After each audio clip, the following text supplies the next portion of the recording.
یہ ہے فذکرونی اذکرکم، میرے بندو تم مجھے یاد کرو میں تمہیں یاد کروں گا۔ چنانچہ مفسرین نے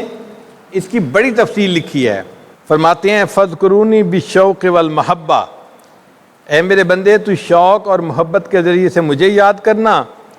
اذکرکم بالوصل والقربہ، اور میں وصل اور قربت عطا کرتے ہوئے تمہیں یاد کروں گا۔ فرمایا فذکرونی بالتسلیم والرضا، اے میرے بندے تو تسلیم اور رضا کے ذریعے سے مجھے یاد کرنا، اذکرکم بحسن القدر و لطف القضاء،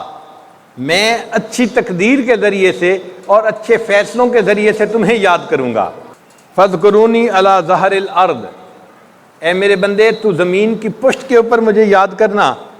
اذکرکم فی بطنہا، جب تم قبر میں جاؤ گے میں اس وقت تمہیں یاد کروں گا۔ پھر فرمایا فذکرونی فی الدنیا، اے میرے بندے تو دنیا میں مجھے یاد کرنا، اذکرکم فی العقبہ، جب تم آخرت میں آؤ گے میں وہاں تمہیں یاد کروں گا اور تمہارے لیے خیر کے فیصلے فرما دوں گا۔ فرمایا اے میرے بندے فذکرونی بالشکر، تم شکر کے ذریعے سے مجھے یاد کرنا، اذکرکم بالزیادہ، تو میں زیادتی رزق میں عطا کر کے تمہیں یاد کروں گا، تمہارے اجر میں تمہارے اعمال میں رزق میں برکتیں عطا کر کے تمہیں یاد کروں گا۔ پھر فرمایا فذکرونی بالتوحید والایمان، اے میرے بندو تم توحید اور ایمان کے ذریعے سے مجھے یاد کرنا، اذکرکم بالدرجات فی الجنان، میں جنت کے درجے بلند کرتے ہوئے تمہیں یاد کروں گا۔ فرمایا فذکرونی بالقلب، اے میرے بندو تم دل کے ذریعے مجھے یاد کرنا، اذکرکم بکشف الحجب، میں حجابات پردے ہٹانے کے وقت تمہیں یاد کروں گا، یعنی جب تم میرے سامنے پیش ہوگے تو میں اپنے پردے اپنے سامنے سے ہٹا دوں گا۔ پھر فرمایا فذکرونی بالطاعات، اے میرے بندو تم اطاعت کے ذریعے سے مجھے یاد کرنا، اذکرکم بالمعافات، میں معافات کے ذریعے سے تمہیں یاد کروں گا، درگزر کر دوں گا، تمہارے گناہوں سے معاف کر دوں گا۔ فرمایا فذکرونی بالدعاء، اے میرے بندو تم دعا کے ذریعے سے مجھے یاد کرنا، اذکرکم بالعطا، میں عطا کے ذریعے سے تمہیں یاد کروں گا۔ فذکرونی فی النعمت والرخاء، تم نعمت کے اور سہولت کے وقت میں مجھے یاد کرنا، اذکرکم فی الشدۃ والبلاء، میں شدت اور بلا کے وقت میں تمہیں یاد کروں گا۔ فذکرونی بقطع العلائق، تم اپنے ما سوا سے تعلق کو توڑتے ہوئے مجھے یاد کرنا، اذکرکم بنعت الحقائق، اور میں حقائق کی یعنی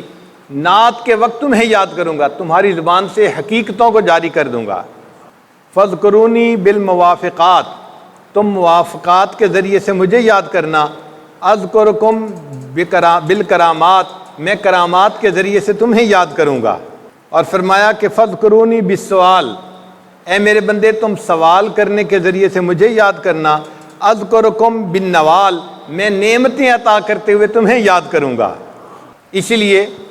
ذکر کی کثرت کی چند برکات ہیں، ان میں سے ایک برکت یہ ہے کہ انسان کا دل سیاہی سے دھل جاتا ہے، جیسے بارش برستی ہے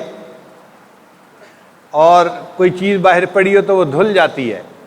اسی طرح انسان ذکر کرتا ہے تو نور کی بارش برستی ہے اور انسان کا دل اس سے دھل جاتا ہے۔ حضرت شاہ ولی اللہ مدد دہلوی رحمۃ اللہ نے فرمایا ہے کہ زمین جب ناپاک ہو جاتی ہے نا تو اس کے پاک ہونے کے دو طریقے ہیں۔ ایک طریقہ تو یہ کہ اتنی بارش برسے کہ بارش اس گندگی کو بہا کے لے جائے، پھر جب زمین خشک ہو جائے گی تو اس کو پاک کہا جائے گا، کیونکہ اس کے اوپر نہ رنگ ہے نہ بو ہے، نجاست دھل گئی چلی گئی، اب وہ زمین پاک ہو گئی۔ اور فرماتے ہیں کہ دوسرا طریقہ یہ ہے کہ اگر زمین کے اوپر نجاست پڑی ہے مگر دھوپ پڑے، سورج کی روشنی پڑے اور اتنی دھوپ پڑے کہ دھوپ اس نجاست کو جلا کے رکھ دے، اس کے نام و نشان کو مٹا دے، پھر جو زمین بچے گی اس کو بھی پاک کہا جائے گا۔ اسی طرح انسان کا دل زمین کی مانند ہے اور اس کے پاک ہونے کے بھی دو طریقے ہیں۔ ایک تو یہ کہ انسان اتنا کثرت سے ذکر کرے کہ ذکر کی وجہ سے اللہ کی رحمت کی بارش برسے اور وہ گناہوں کی نجاست کو دھو کے رکھ دے، پھر انسان کا دل پاک ہو جائے گا۔ اور دوسرا طریقہ یہ ہے کہ انسان اپنے شیخ کی صحبت میں وقت گزارے۔ شیخ کا قلب سورج کی مانند ہے، جس طرح سورج شعاعیں ڈالتا ہے اور گرمی پہنچاتا ہے، شیخ کا قلب بھی انسان کے دل کے اوپر انوارات کو پہنچاتا ہے، اور یہ انوارات اس کے قلب کی ظلمت کو مٹا دیتے ہیں، حتیٰ کہ دل بالکل پاک اور صاف ہو جاتا ہے۔